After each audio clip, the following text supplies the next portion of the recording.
Dengue ইস্যুকে সামনে রেখে বহুদিন বাদে ফের পথে নামলো কংগ্রেস। বিধান ভবন থেকে ধর্মতলা পর্যন্ত মিছিল করলেন অধীর চৌধুরী। 100 দিনের টাকা সরাসরি ব্যাংকে আসার ইস্যুতে সরাসরি দাঁড়ালেন কেন্দ্রের পাশে। ডেঙ্গি আতঙ্কে ভুগছে রাজ্য।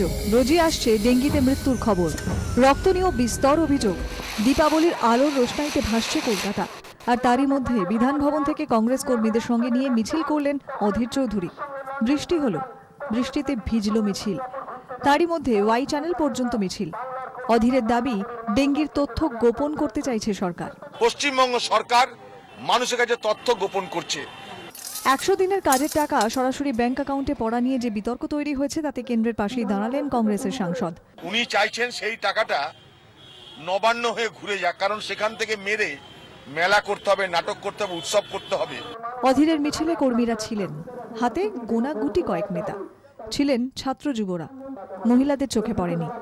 কংগ্রেসের বাস্তবিক অর্থেই দুর্দিন, তাই ইস্যু ধরে নামতে হবে পথে। ডেঙ্গু হলো আসলে ইস্যু, আসল লক্ষ্য কংগ্রেসকে ঘুরে দাঁড়াতে হবে। আর সেই কারণে রাজপথকে বেছে নিলেন অধীর চৌধুরী। ক্যামেরায় দেবজ্যোতি দত্তের সঙ্গে উজ্জ্বল মুখার্জি, 24 ঘন্টা।